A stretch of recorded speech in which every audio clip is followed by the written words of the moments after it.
राधे राधे।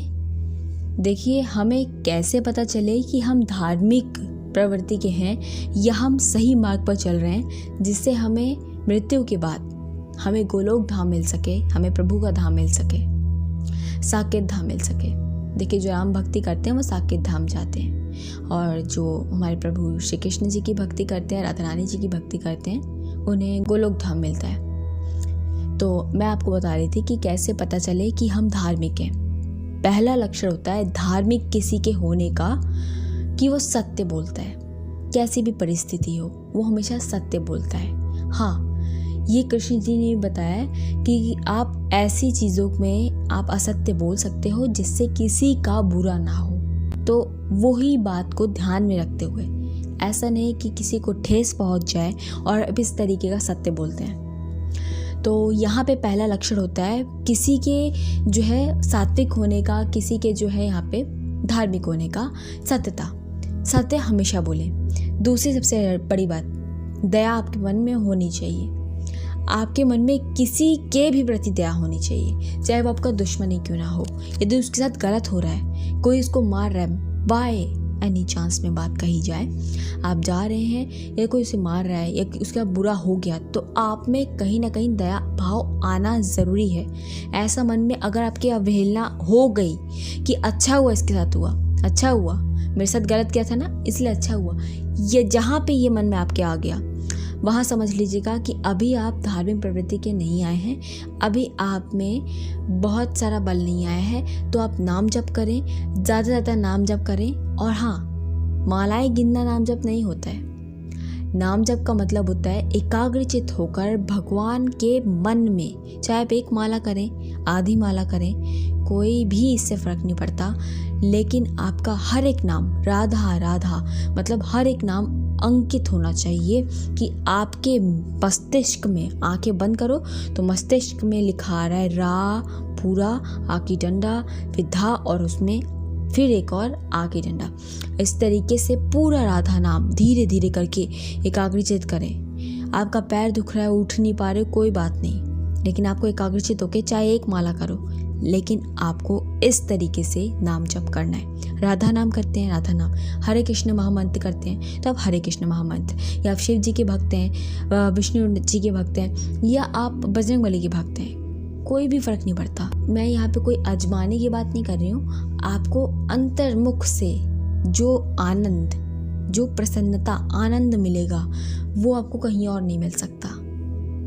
तो हमारे धार्मिक होने का 4 महत्वपूर्ण चीज़ होती हैं। पहला सत्यता, सत्य बोले। दूसरा दया, दया भाव। तीसरा दान, और चौथा पवित्रता। देखिए, दान की बात करते हैं। दान की बात में आती है कि ऐसा नहीं है कि आप दान करें। दान का मतलब यहाँ पे मैं बताती हूँ, बहुत ही ज़रूरी बात है।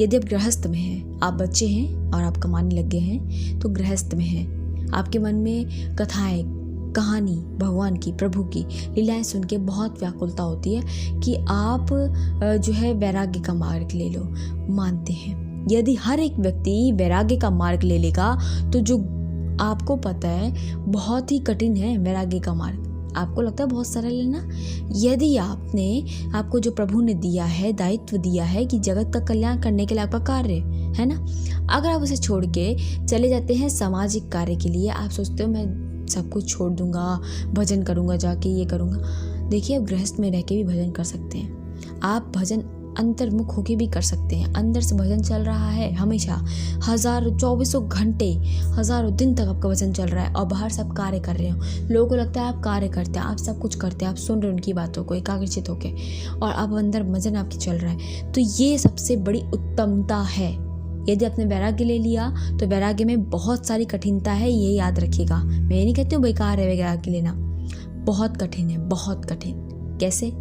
आप अपने मन का कोई कार्य नहीं कर सकते। यदि आपकी कहीं ना कहीं गलती हो गई, हल्की सी चूक हो गई, तो उसका बहुत बड़ा परिणाम मिलता है। क्योंकि यदि आप गृहस्थ में हैं तो गृहस्थ में माफ़ी होती है, क्योंकि आपको पता है कि आप माया जाल के बीच में रह के भजन को कर रहे हैं।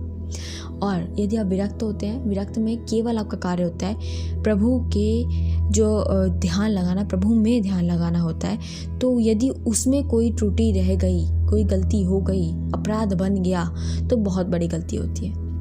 तो दान की बात कर रहे हैं तो दान आप करें। यदि आपके पास पैसे नहीं है, ज़रूरी थोड़ी है पैसे का दान होता है, हर चीज़ का दान होता है। इस संसार में कोई भी वस्तु आपकी नहीं है, ये बात मान के रखें। क्योंकि जब व्यक्ति की मृत्यु होती है, याद रखिएगा, जब व्यक्ति की मृत्यु होती है, आपके सामने कभी न कभी किसी की मृत्यु हुई होगी, तो मृत्यु के बाद केवल उसका देह उसके साथ जाता है। एक भी तिनका वो यहाँ का लेके नहीं जाता, एक भी तिनका नहीं। यदि आप बोलो, लोग बोलते हैं कि जब वो कहते हैं जब उनको ले जाया जाता है तो हमने ऊपर से ये चीज़ चढ़ा दी, मतलब लड्डू चढ़ा दिए या फिर कुछ और चढ़ा दिए, कपड़ा वस्त्र ये सब चढ़ा दिए।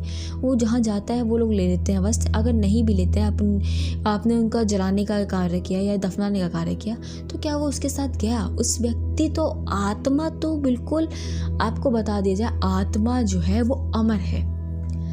आत्मा बिल्कुल अमर है। आत्मा का कोई भी लेना देना नहीं है कि आप कुछ छोड़ के जाए, कुछ रख के जाएं। तो सीधी बात है, दान करें। जो भी आपके पास है आप उसका दान करें। किसी व्यक्ति को देखते हैं आवश्यकता है, यदि उसको कपड़े की आवश्यकता है, अगर आपके पास वस्त्र हैं, ढकने योग्य वस्त्र हैं, तो उसे दे दीजिए। आपके कितनी महंगी वस्त्र है, कोई फर्क नहीं पड़ता। आप दोनों हाथ से लुटाने की कोशिश करेंगे और धर्म के प्रतीक से। कोई लालसा ना हो कि मुझे मिलेगा नहीं। आप बिल्कुल निष्काम निश्चल भाव से आप प्रदान करें। आपके पास जो वस्तु है आप दे सकते हैं, यदि आप उसके सामर्थ्यवान हैं तो आप दीजिए। याद रखिएगा, पैसे का दान बहुत सोच समझ के करिएगा। पैसे का दान केवल तभी करते हैं जब आप पैसे से उसके लिए कुछ मदद कर रहे हैं। यदि किसी व्यक्ति को आप देखते बीमार है या उसका पैर कट गया या एक्सीडेंट हो गया, पैसा नहीं है, तब आप उसकी मदद कर सकते हैं उस धन के इस्तेमाल करके। यदि आप ऐसा करते हैं कि कोई आपसे मांग रहा था तो आपने पैसे दे दिए, हो सकता है माया इतनी प्रचंड है कि हो सकता है वो जाके कुछ आपके पैसों से आपके धन जो है आपने बहुत धर्म तरीके से कमाया था, उससे बेविचार करे, उससे फालतू चीज़ें जो खाई जाती हैं, पी जाती हैं, उनको खाए पिए, या किसी के प्रति गलत व्यवहार करे उसका इस्तेमाल करके। तो याद रखिएगा, ये कार्य ना हो। पैसे का बहुत ध्यान से उपयोग करें। दान भी उपयोगिता से करें, ध्यान देके करें। और हाँ, दान की बात कही जाए, दान से सबसे बड़ा जो है कर्म होता है आपका, वो है माता पिता को सुख देना।